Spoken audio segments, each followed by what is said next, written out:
From the station working for you, this is WRTV News at 11, streaming now. First at 11, light snow showers are moving across central Indiana and cold air is everywhere. That could cause problems on the roads. We start tonight with Chief Meteorologist Kevin Gregory and a WRTV storm team alert. Kevin. And temperatures falling into the 20s. Most of us are there now. The light snow, I'll define light in a second, and it stays windy. The wind gusts over 30 miles per hour, but it's that combination of a little bit of additional moisture tonight, wet streets, and the cold temperatures that will lead to, I think, especially secondary roads, some slick spots or anything untreated. The snow continues to move from north to south. It's very light.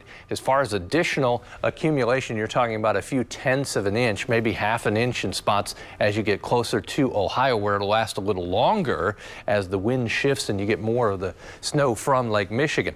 Temperatures, I bumped them up a little bit. They're steady, generally in the upper 20s. That's where we should be in the morning, but this is what it will feel like because the wind will stay strong.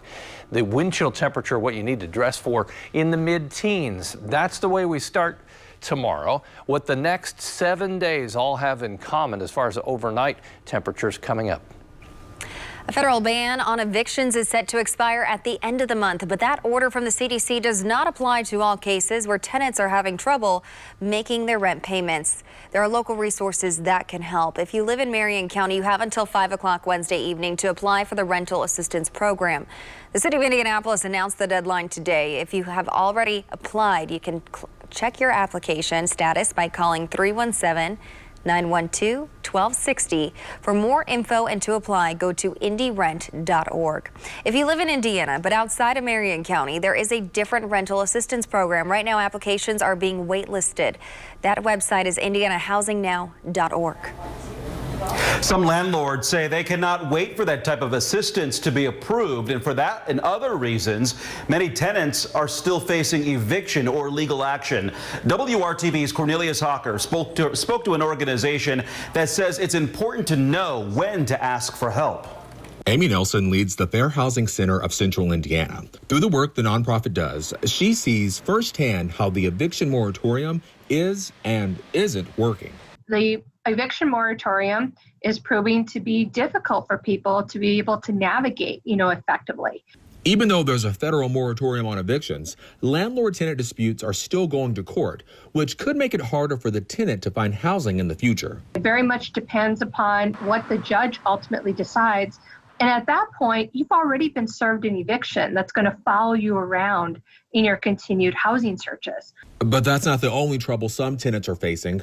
Earlier today, the Fair Housing Center announced a settlement against an Indianapolis landlord who was accused of sexually harassing a tenant over rent she couldn't pay because she lost her job during the pandemic. As part of the settlement, the landlord admitted to no wrongdoing, but will pay $45,900 to resolve the lawsuit. He'll also have to use a property manager to maintain all his rentals, having no direct contact with tenants. So I just, have to applaud our client because she stood up and said, no, I'm not going to let this happen, and spoke out. And because of that, then we were able to get this resolution. If you're having a hard time making ends meet and feel like you're being taken advantage of, or you just need help figuring out if you qualify for rental assistance, Amy shares this advice. What I encourage people to do is, of course, take advantage of the opportunities that are out there, such as if you qualify for the moratorium, make sure you're on the list related to rental assistance, but then also get legal advice. Working for you, Cornelius Hawker, WRTV. And you can find resources and help for rental assistance and check to see if you qualify for the eviction moratorium in this story on our website at WRTV.com. Evictions are blamed for contributing to the spread of COVID across the country. Researchers say people being evicted are moving in with family and friends. Those interactions increase their risk of exposure to the coronavirus. At least 6 colleges, including Johns Hopkins University, conducted the study released this week. According to their findings, evictions from March to September led to 433,000 more cases of the virus and more than 10,000 additional deaths. There are now 5,456 confirmed COVID deaths in Indiana, according to the State Department of Health. The Hoosier State's 7-day rolling average of deaths has surged to 56 per day as of last week. That is more than 5 times the rate in late September. Doctors are learning more about COVID-19 pneumonia, a complication that develops for some patients when the infection reaches their lungs. Doctors say they're starting to see it more often. Elaine Robbins is staying hopeful as her husband, Mark, battles COVID-19 pneumonia. He appeared to be fine at first, but in a matter of a few weeks, their lives have been flipped upside down by coronavirus. Robbins says the symptoms of complications like pneumonia aren't always obvious. Even if he has COVID, it's only a fever and a headache. And I didn't know, like, you can have horrible pneumonia with no cough. And that's this COVID, it's like bionic. It's weird. It's ninja, you know, people can have it, no symptoms. Doctors are still learning about COVID-19 pneumonia, but they say it usually develops in both lungs, unlike other forms of pneumonia. As we learn more about the virus, doctors encourage anyone feeling lingering symptoms of COVID to seek help. Some people are still experiencing the effects of the virus up to 6 months after recovering. IU Health established an ICU survivor center in May in response to COVID-19. Dr. Sikander Khan says 60% of patients have complained of low quality of life. We are seeing a variety of symptoms in patients even as far as 6 months from their initial illness and admission to the hospital. Everything from mental health changes, so depression, anxiety, PTSD, to sleep changes, a lot of difficulty sleeping, and then a lot of weakness. Their stamina is not the same, they get easily fatigued, and they have a lot of pain in their body. Dr. Khan says patients who are older with more medical problems will often have longer recoveries, but that's not always the case. We were quite taken aback that even our young patients, so our youngest being 22 years of age that we have already seen in our ICU Survivor Center, even those patients were having a lot of difficulty adjusting back to life after COVID. The IU Health ICU Survivor Center is available to any patient after an ICU stay, and that includes patients admitted from other hospitals. The Indianapolis Public Schools Student Support Network is expanding. Sites offer a safe and supervised environment for IPS students who need such a place while remote learning. Several new locations open today. For more info, go to myips.org. IPS is also expanding how it hands out free meals. Families can now pick up food in the morning, afternoon, or evening. Go to the district's website for specific times, days, and locations. Virtual learning is mandatory in Marion County as of today, and many schools outside the county are going completely remote because of COVID complications. The new normal is bringing a lot of interest to the Indiana Digital Learning School. Anne-Marie DeHill enrolled her daughter after she struggled with her school's e-learning back in the spring. The digital school is fully accredited and serves students across the Hoosier State from kindergarten to 12th grade. An additional 2,000 students enrolled this year. We had families wanting to just be proactive and go ahead and just switch to a full-time virtual program because they felt maybe there was more consistency in that with the unknown ahead. I like it more because I learned more than what I did. The Indiana Digital Learning School is accepting applications, but right now, students can only enroll if other students leave. For more information, go to WRTV.com. Hiring Hoosiers is connecting you to career resources and keeping track of job opportunities in central Indiana. One company went looking specifically for an area where it could make an impact. And now dozens of jobs are coming to the east side of Indianapolis. WRTV's Cameron Riddle shows you how a new facility will offer more than just work for residents. On the east side of Indianapolis, there is investment, construction, and 100 jobs coming to the area. We knew there were people in Indiana who need help, who need opportunity, and who are ready for that opportunity. And so when we looked around, as we said, we wanted to impact a community of color, and we wanted to impact a community that was looking for opportunity. Bloomington-based Cook Medical didn't have to look far to find the right fit.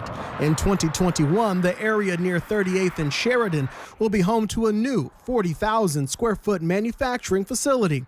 An abandoned church that sits there now is in the process of being demolished. Pete Youngman, the president of Cook Group and Cook Medical, says their future workers will make catheters, needles, wire, and other devices doctors use during surgery. That's one of the things that we take a lot of pride in, is that we don't make cell phones. We make products that help save people's lives.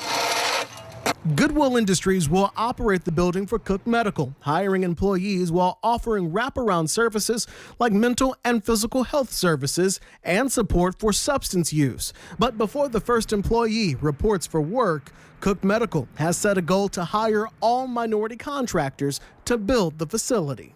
And our goal is to hire people as close and as local to the community as we can. We don't want this to be a facility where people drive in and drive out. We want this to be part of the community. Yonkman says everything about the project is intentional, from its location along the future Indigo Purple Line to the company program, giving workers access to free education beginning at the high school level and continuing all the way up to a master's degree. Local community leader Ashley Gervitz says her East Side community is excited about the change and opportunity that could have a lasting impact. When we look at especially a neighborhood like 46226, 218, 205, often or not, we've been overlooked or opportunities have been never fully delivered. I'm really excited to see once everything's fully operational and hearing the stories to come even further when the next generation is leading our area. Cameron Riddle, WRTV. The hiring process for the future Cook Medical Facility on the east side will begin in January. Most production positions begin at $13 an hour. We will let you know when they start accepting applications. Next, the IRS answers WRTV's questions about tax refund and stimulus check backlogs. And a little later, you want to think about if there's anybody high risk in your household or anybody high risk who's going to be visiting your home. Health experts weigh in on the risks of hosting friends and family for the holidays.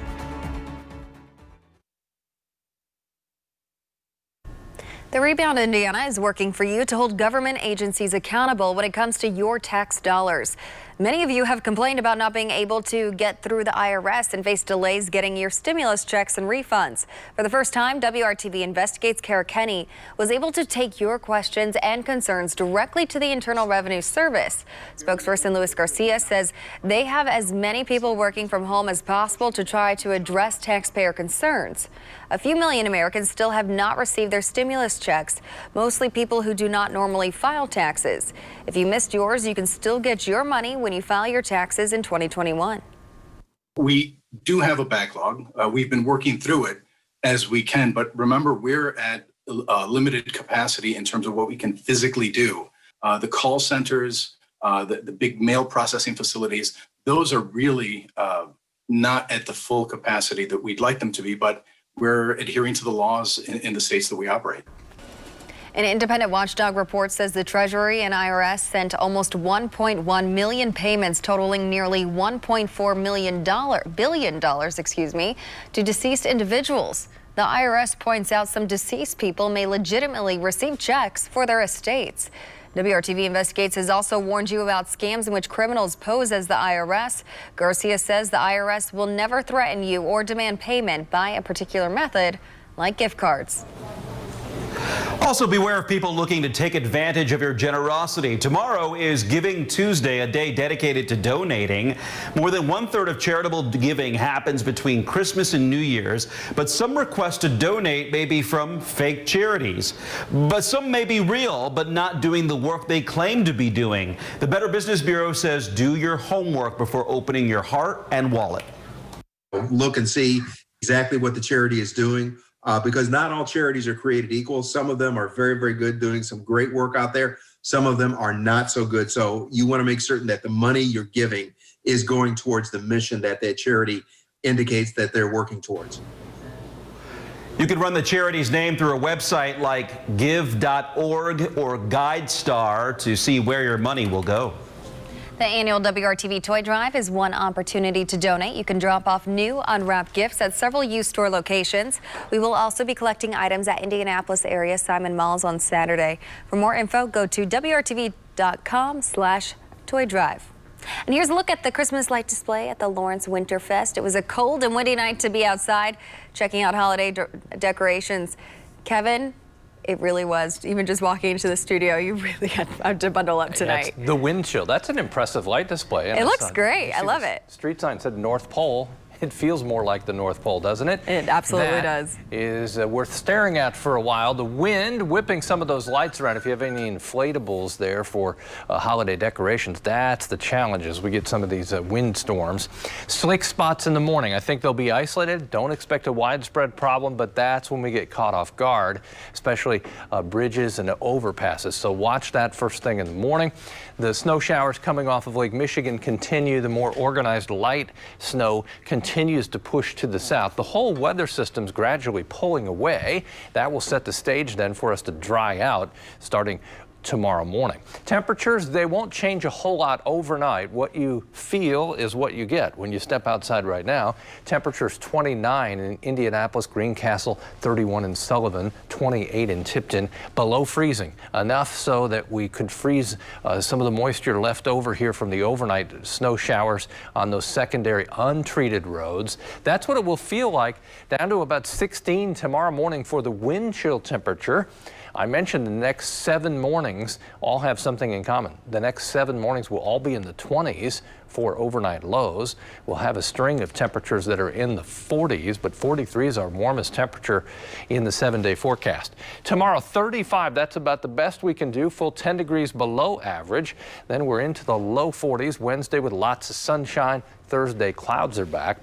Last thing in the morning, the wind shifts a little bit, comes northwest, so that pulls any lake effect through, say, South Bend and then just south of Fort Wayne, and then that will lift out of the Hoosier State and leave more sunshine for us as we go into the afternoon hours tomorrow. But remember, sunshine isn't going to fix everything.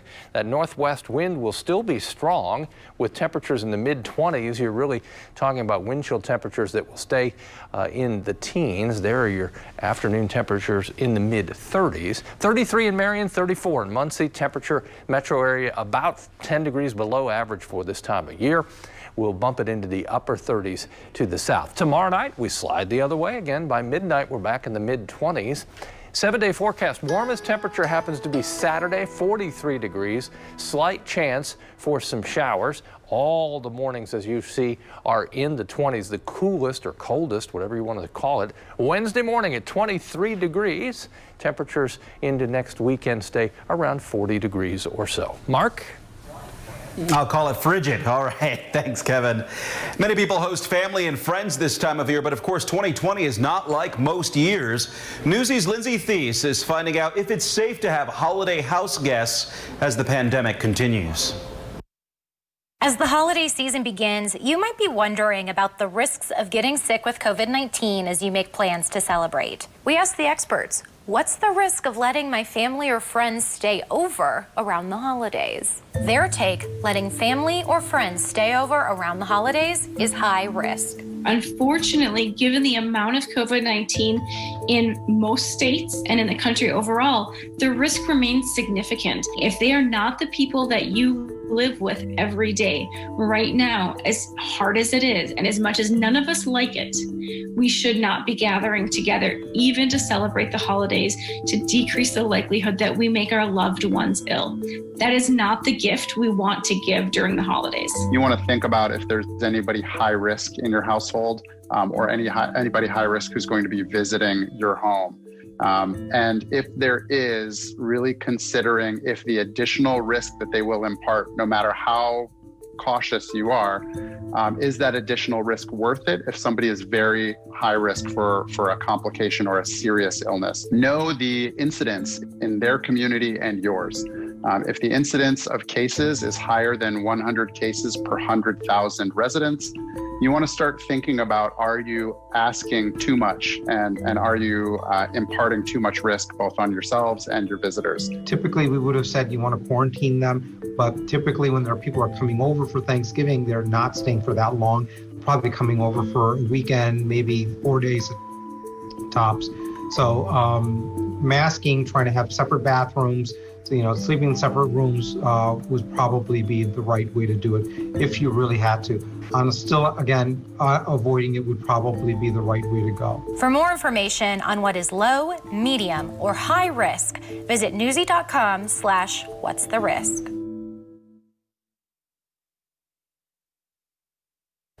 The IU football team will have to finish the season without the program's star quarterback. The Colts also need to fill an important position after a difficult medical setback. Our Brad Brown shows how both teams are preparing. The Colts have had one of the best special teams units in the league this season, but they'll have to move forward without Rigoberto Sanchez. The punter announcing on social media Monday that he's going to have surgery to remove a cancerous tumor. It will keep him out for an unknown amount of time. It puts things in perspective. We all know this is everyone's livelihood is really important to them as far as their job and their game, so on and so forth, how you feed your family. And so football's really important to us. It's our way we make a living. But we all know that family and health comes first. Sanchez punted 5 times yesterday against the Titans, an average of nearly 50 yards, working hard for the team as long as he could. To further show the type of teammate he is, obviously he received the information late in the week. There was discussion on whether or not he would play or not play. You got to just know Rigo to know there was no way he was going to let the team down. The Colts will be looking to get back on track after one of their worst showings of the season. Down 21 at halftime to the Titans, 45-26 when it was all done. And now they've fallen back to second place in the division. Out of all the bad things that happened, you cannot hang your head until, that clock hits zero. That's when you lost, when the clock hits zero. But as long as there's time on the clock, you got to continue to fight, and that's what we do. But, man, I just feel like defensively, man, the past 2 games, we coming out. We wait till we get hit in the mouth to start playing, and we can't do that. If we want to be a good defense, we got to step up. We got to step up in the first half, and we against a good team, you definitely can't do that. The Colts go to Houston this Sunday. They'll play 2 of the next 3 against the Texans. Indy's in the final AFC wildcard spot for now, but not a lot of wiggle room as December gets going. The IU football team is also dealing with a very significant injury. Quarterback Michael Penix Jr. is out for the season. A torn ACL suffered in Saturday's win over Maryland. It is the same knee that Penix hurt his freshman year. A huge adjustment in store for Indiana heading into their final 3 games. It's just tough. It's hard. And really feel for him, all he's worked to get back and the way he was playing.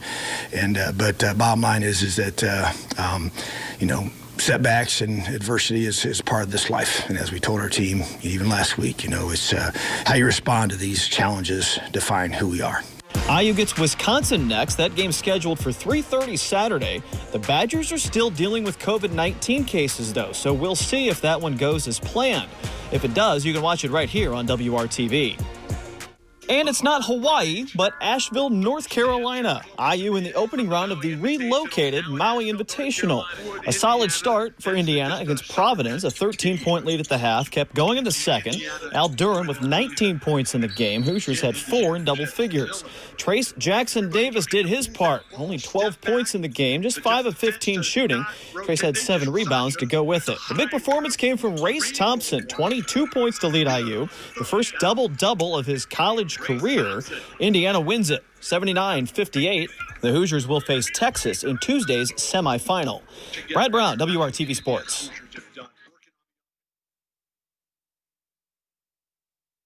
All right, dress warmly tomorrow. Temperatures in the upper 20s, only move to 35 for the high, but at least we'll have more sunshine as we go through the day. Still windy, Mark. Northwest wind around 20. Better bundle up. Hey, that's going to do it for us on WRTV News at 11. Thanks for being here with us. GMI heads your way tomorrow at 4:30.